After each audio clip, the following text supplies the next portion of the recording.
दूर किसी जंगल में सारे पंछी मिलजुल कर रहा करते थे। वो हमेशा मुश्किल वक्त में एक दूसरे की मदद किया करते थे। उसी जंगल में 4 दोस्त रहा करते थे, जिसमें से एक का नाम लाडो चिड़िया था, जो जंगल के सभी पक्षियों में सबसे समझदार और दयालु चिड़िया थी। दोस्तों, कल मैं और कालू भैया नदी के किनारे पानी पी रहे थे। तभी वहाँ पर सहारा जंगल के कुछ परदेसी पंछी आए और उन्होंने कहा कि इस बार हमारे जंगल में बहुत ठंड पड़ने वाली है, इसलिए हम सब पंछियों को अनाज इकट्ठा कर लेना चाहिए। साथ साथ हमारे घोंसले भी हमें पक्के करने चाहिए। अरे लाडो बहन, तुम इतनी परेशान क्यों हो रही हो? ठंड तो हर साल आती है और हम यूं ही सर्दी गुजार लेते हैं, तो इसमें चिंता करने की क्या बात है? तुम चिंता मत करो, कुछ भी नहीं होगा। रानो, मैं चिंतित इसलिए हूँ क्योंकि इस साल ठंड के साथ साथ बहुत बड़ी बर्फबारिश भी होने वाली है, जो हमारे जंगल में पहले कभी नहीं हुई। और रही बात इस बात की सच्चाई की, तो मुझे लगता है कि परदेसी पंछियों को हमसे ज्यादा मौसम की जानकारी है, क्योंकि वो दूर दूर तक सफर में जाते हैं।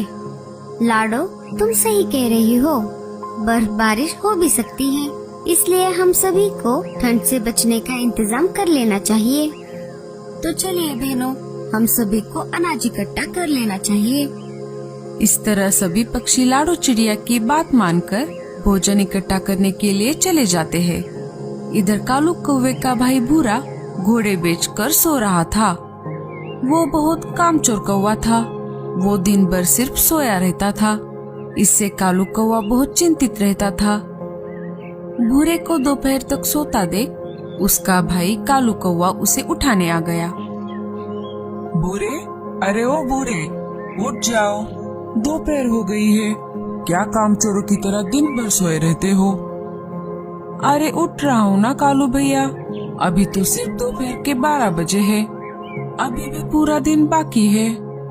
ऐसा कहकर भूरा उठ जाता है। भूरे, मेरी बात ध्यान से सुन।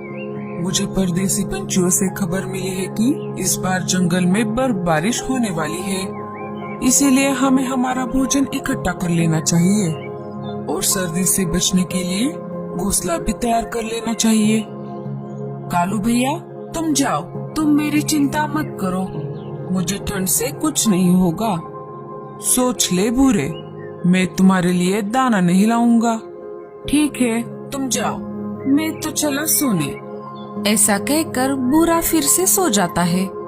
कालू कौवा अनाज इकट्ठा करने के लिए दूसरे जंगल चला जाता है।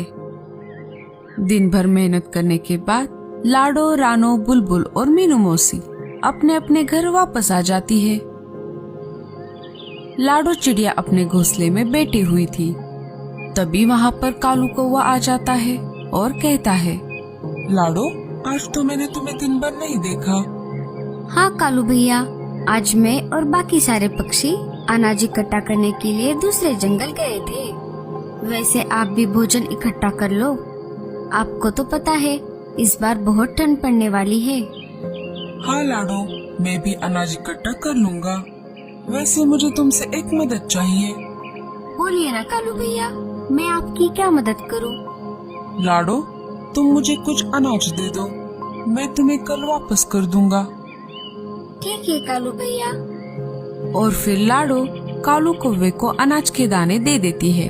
कालू कौवा खुश हो जाता है और अनाज के दाने लेकर अपने घर चला जाता है। सुबह हो जाती है।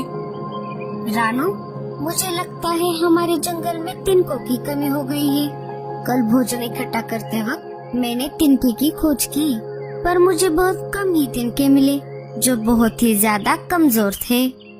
मुझे नहीं लगता वो तिनके घोंसले बनाने के लायक है। मुझे भी कुछ खास नहीं मिला था। अगर ऐसा ही हाल रहा तो हम वक्त पर हमारे घोंसले नहीं ठीक कर पाएंगे। क्या हुआ बहनों, तुम इतनी परेशान क्यों दिख रही हो? अरे लाडो, क्या बताऊं, मुझे लगता है हमारे जंगल में तिनकों की कमी हो गई है। मुझे और रानो को सही से तिनके नहीं मिले।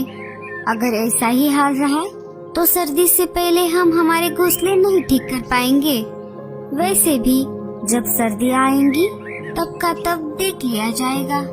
हमारे घोंसले तो अभी तक मजबूत ही है। नहीं मीनू मौसी, हम यूं ही बैठकर सर्दियों का इंतजार नहीं कर सकते। हम तिनके जमा करने सहारा जंगल की तरफ जाएंगे। हमें मेहनत करनी चाहिए, क्योंकि मेहनत कभी भी बेकार नहीं जाती। ठीक है लाडो, इस बार हम तुम्हारी बातें मान लेते हैं।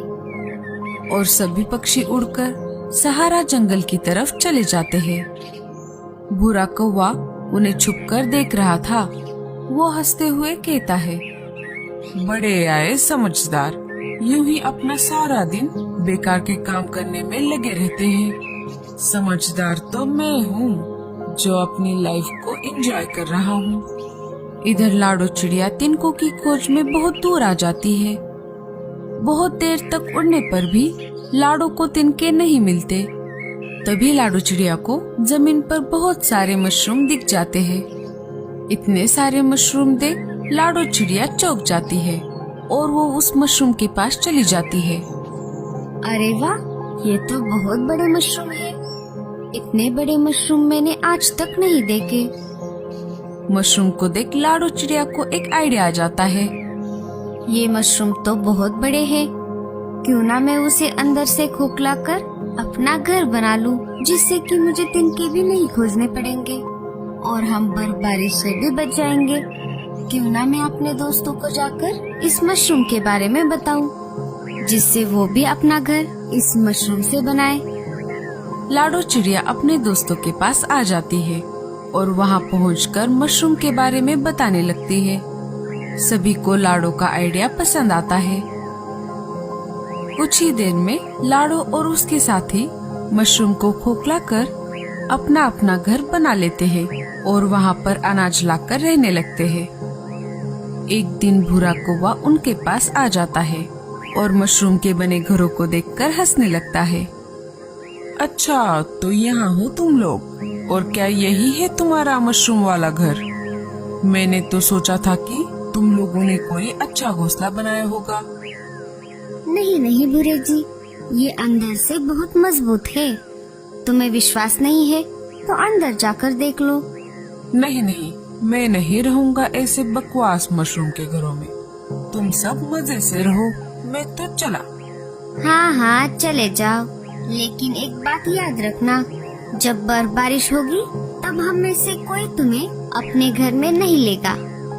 बड़ा आया हमारे घरों का मजाक उड़ाने वाला। नहीं मांगूंगा मैं तुम सबसे मदद। तुम सब मत रहो ऐसी गलतफहमी में कि बारिश होगी। और फिर भूरा वहाँ से उड़कर चला जाता है। कुछ दिन ऐसे ही गुजर जाते हैं। सर्दियों का मौसम आ जाता है।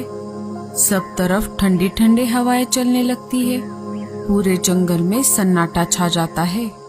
सभी पंछी अपने अपने घरों में डरे हुए बैठे थे। इधर भूरा पहले तो ठंडी ठंडी हवाओं का मजा ले रहा था, लेकिन जैसे जैसे ठंड बढ़ती जा रही थी अब वो परेशान होने लगा था।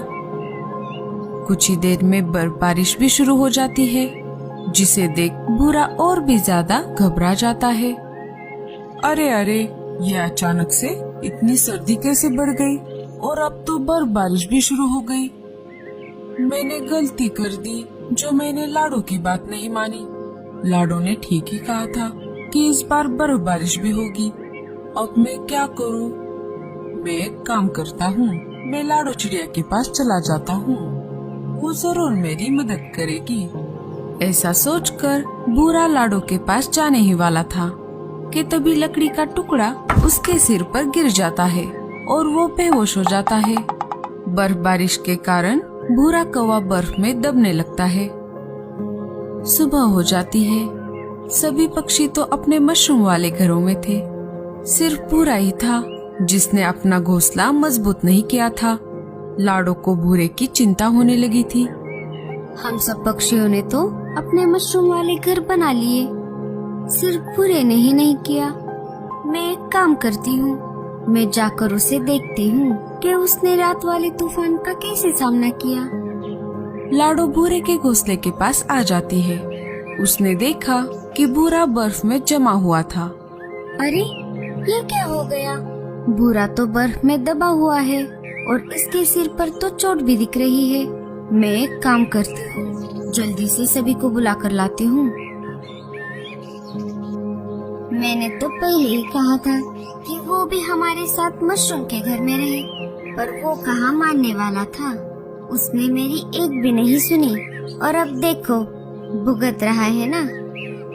वो सब रहने दो मीनू मौसी, अब हमें भूरे को ठीक करना होगा। ठीक कहा तुमने लाडो, मैं जाकर डॉक्टर उल्लू चाचा को बुला कर लाता हूँ। कालू भैया, मैं भी आपके साथ चलूंगी। ठीक है, चलो मेरे साथ। उल्लू चाचा, अरे ओ उल्लू चाचा, जल्द से दरवाजा खोलिए। मैं हूँ कालू, थोड़ी इमरजेंसी है। कालू की ये बात सुनकर उल्लू चाचा बाहर आ जाते हैं। अरे कालू तुम, और कैसे इमरजेंसी है?